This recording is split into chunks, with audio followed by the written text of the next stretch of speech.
All right, welcome back. On RealCopStoriesVideos.com, we have 355 stories, 7 to 12 minutes. It all depends on what you're looking at. Gross, funny, dogs eating out people's faces because the person's dead, exploding bodies. Look them all up. They're my babies. I love them. You know. In fact, my golfing friend the other day, we were playing. He says, I binge watched the other day. What? I binge watched. I wanted to watch one, a gross one, and next thing I'm watching like 10. And my wife's laughing in the room going, what are you watching? Got to see this. So he says, you're pretty good. Keep doing it. So at least I got one guy watching these. Anyway, so now we're going to asking questions. So if you want to ask me a question, email me at rsbcopstories@gmail.com and I'll answer your question. There's another question coming in. Do you have another gross story? Oh man, I got tons of them. Okay, here's another one. When you're in the academy, okay, you go 3 months, get this correct, 4 months in the academy, teach you the basics. Then you go out for the 5th month, 1 month in the field. You work a week in traffic, a week in detectives, and 2 weeks in patrol. Then you go back to the academy for the final month and you graduate. And you do that for a lot of reasons. And believe it or not, one of the main reasons is to see if you really want to do this. Because going to a classroom for 4 months, you know, it's like going to a cooking school for 4 months without looking at a pot or a stove. And then you go out and you get on, you get in the real world. In our case, police work, and say a cook.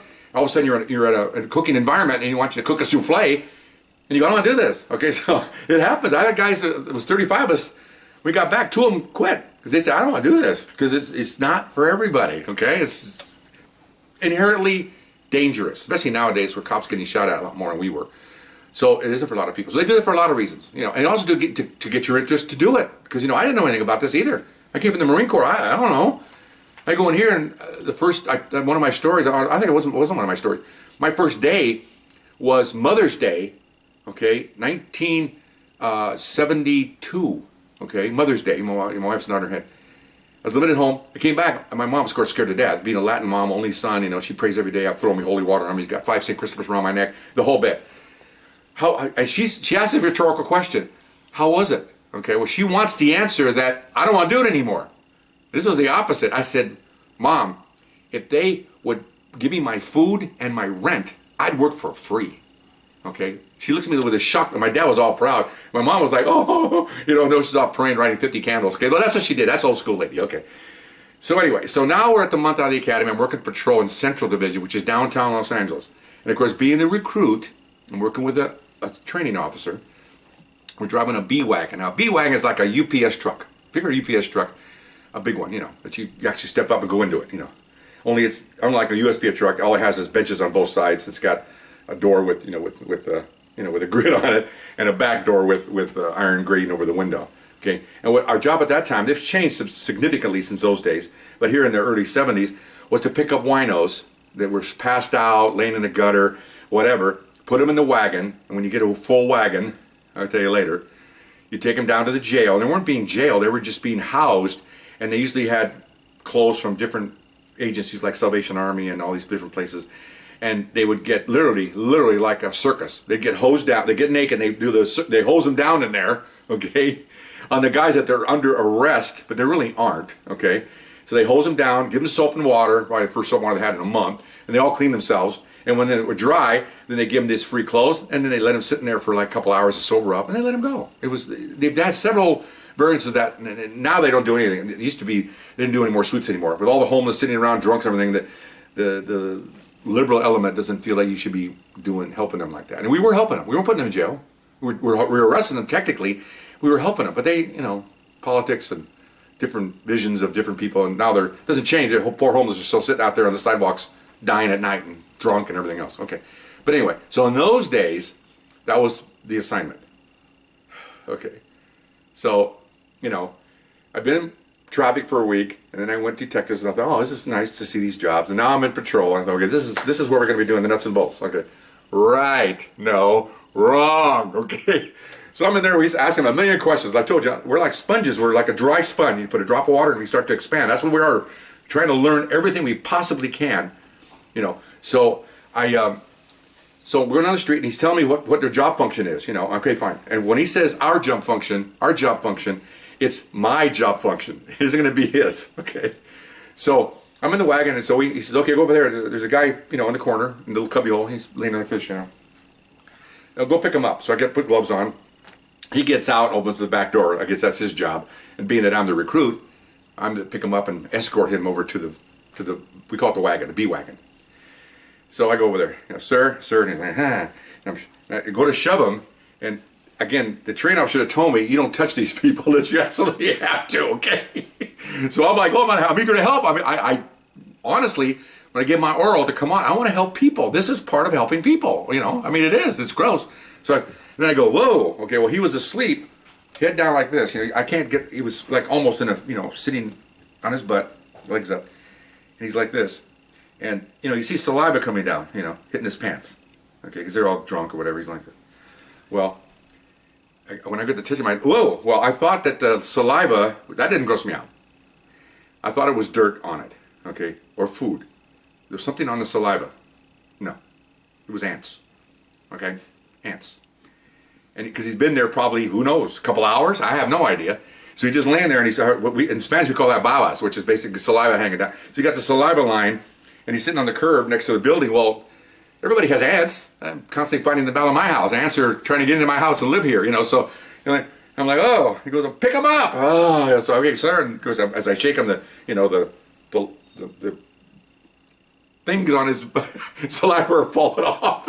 The saliva falls out of his pants, and they're all, they can see it's gross, man. Okay, so I get up, come on, oh, thank you, officer. Oh, yeah, it's cold tonight, because they know they're gonna get food and eat a little lunch and get clothes. Oh yeah. So he gets up and he's not excited, but he's not fighting. So come on. I'm trying to talk to him, and you'll learn a lot of psychology with people, how to react to them, and some of them really need help. Some of them, it's just sad, so you, come on, go inside. Okay, come on, oh yeah, I was in the Army. Okay, fine. You talk to him about the Army, and and sometimes you have to say, yeah, I was in the Army, which I wasn't, just so you can talk to the guy, okay?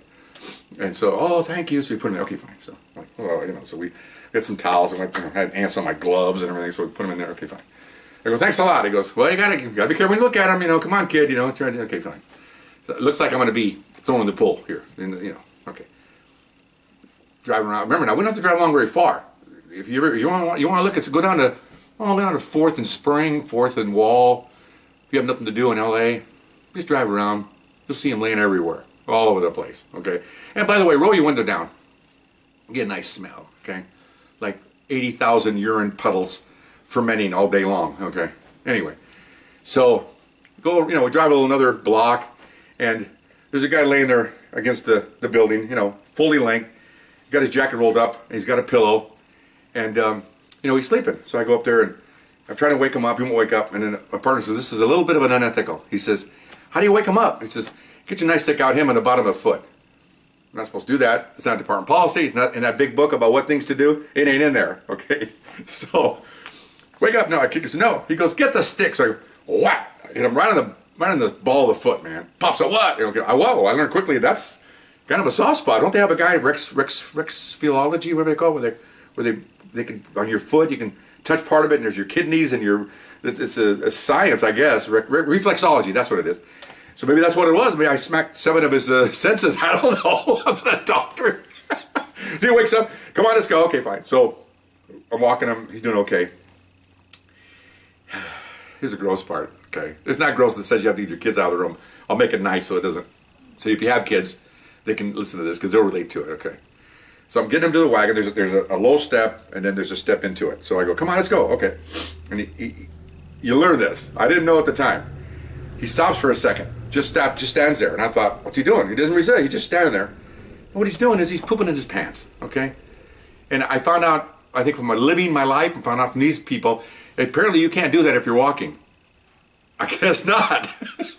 And I think about it back, I guess you can't do that. You cannot do that if you're walking. I assume you have to stop and center yourself. I don't know. The people look at me, am I right? Can you do it? Anybody here can poop while they're walking? I don't know if you can do that or not. I have no idea. Unless it's diarrhea. I know guys, when we were in Vietnam, you're running with diarrhea, but it's because we're shooting at us, that's a little different. But anyway, so he kind of stood just for a half second, just stopped there and I go, are you okay? And all of a sudden, here it comes, okay? Oh, down the legs, and you go, I'm sorry. Oh my gosh.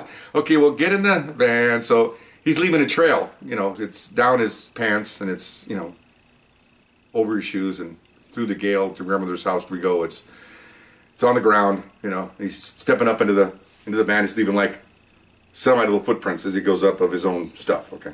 So put him in there.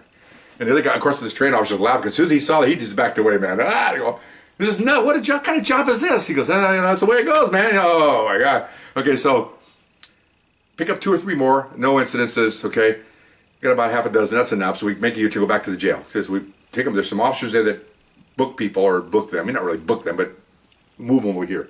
So we get them out over there, and they're all thanking us. Hey, thanks. They're going to get showered and cleaned and clothes, and they have to stay in there for a few hours. So then you don't want to have a drunk guy go back out again. You're trying to get him so he can at least be sober, kind of.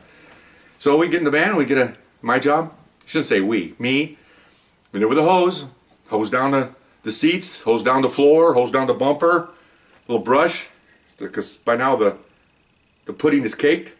That makes sense? Okay. So I'm doing that. Chocolate pudding. So I clean that off. He goes, okay, let's go to lunch. Lunch. I just cleaned poop out of this stinking van. You're going to go to lunch? So we go to lunch. Okay. And ironically, we go to lunch and it's like, it doesn't bother me after a while. It's like you get used to it. It's not a big deal. And so, I didn't order like peanut butter sandwiches. That'd be kind of ironic to do that. But anyway. So we had a quick lunch, a burrito or something. Okay. Then we go back out again. And I'm condensing some of these. I did this for 2 nights, and then they took me someplace else. Maybe the next night, I'm not sure which night it was, but here's the last one. Get a guy, little hostile, World War II vet, old guy, he's an 80-something or whatever, late 70s. Doesn't want to go. He's drunk, so instead of me, not, on the other one, about 99% of me just, come on, sir, let's go. Oh, thank you. He's very hostile. He does not want to go. Okay, well, I told you before, my realcopstoriesvideos.com, firemen don't have to move people. Psychologists don't have to move people. Police officers have to put their hands on someone. A lot of people don't like have anybody grabbing their hands or moving them from point A to point B. They just don't like that. And we're the ones that have to do it, unfortunately. So we went to grab him, and he's like, oh, and I wasn't fighting, but he was like stiffening up. I don't want to go. Yeah, you got to go. I ain't going anywhere. Well, he's going to go. Okay, my partner's pretty big. I was pretty big, so we hardly ever cuffed these guys. Well, we cuffed this guy just for his own safety, and he wouldn't wail around, and he was wailing his arms and everything. So we cuffed him. And so we're walking to the van, and you gotta learn this. That big thick book I told you about? It's not in there either. Okay, you have to learn a lot of things. One, you try to keep the suspect in front of you, facing away from you. You never allow yourself to turn him towards you for a lot of reasons. One, he can kick you in your privates because he's facing you. He can spit on you. He can headbutt you. They'll back headbutt you, but if you're face to face, it's easier for them to see you and hit you. Whereas they're trying to get you this way, most of the times they miss because they can't see that way. Okay. And my last thing is they can't vomit on you. Okay. I learned this fast. It only get me once. Okay. So we're putting him in the van. He's we're trying to get him in there. So we're trying to get him in, and we open the door, and he's just trying to stiff up and come on. So I turned him. I was going to sit him down. We were going to sit him on the step and then just pick him up with the legs. That's what our plan was. So I turned him, and about that time his dinner came up. Okay. Luckily, he hit mostly knees and the lower part of my extremity here. Now, before I get into that, let me tell you what these guys eat. Okay. Pretty much whatever they can find in the dumpsters. Okay. And they drink pretty much what they can find anywhere else.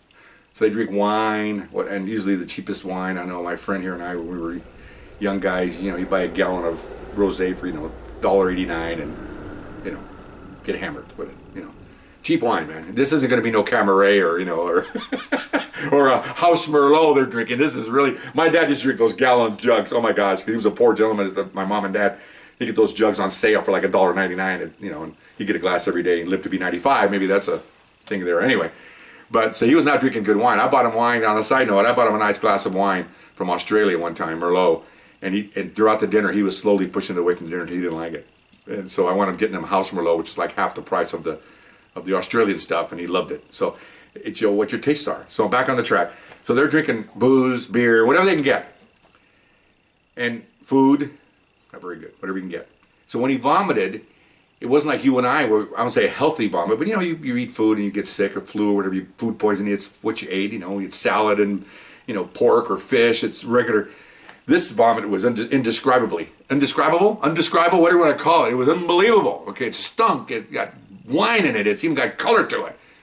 Wine, rosé. Okay, it was a nice Zinfandel from the hills of Van Nuys. I don't know what the hell it was. Okay, so it's like jump back and you're pushing them away, and then partner goes, "Hey, you gotta watch it, man. I'll get you." Well, that stayed with me for 35 years, man. No. So get him up on the van, put him inside, looking down, and picked up 2 or 3 more and take them back to the jail, and get them all off. And then literally, I didn't care anymore. I just got a hose, and I'm just spraying from just above the knee down on both legs, just to get the stuff off my legs. I don't care I figure it's wool. We wore wool pants, so it's going to dry real quick. It's kind of cool actually in summer. So I just sprayed both sides, sprayed my boots off, cleaned everything off, and no smell. It was done. It took about 2 hours for the pants to dry, but I don't care. The vomit was gone. Okay, so this is one of the gross ones. It just really was. The ants, the poop, and the vomit. This guy tells me he did this. This training officer got this assignment because he screwed up real big on the keeper, and so they sent him there for penance. He's going to be there like a year or two doing this.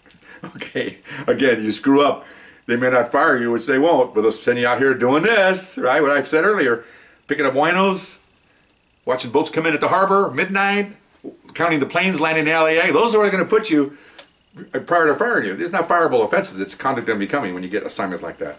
This is one of the gross ones. I hope you enjoyed it. I try to cut it short. And, that's one of the incentives to keep your record straight. I don't want to be doing that for 2 years, not even for 10 minutes. Okay. Hope you enjoyed it. We'll see you next time. Bye-bye.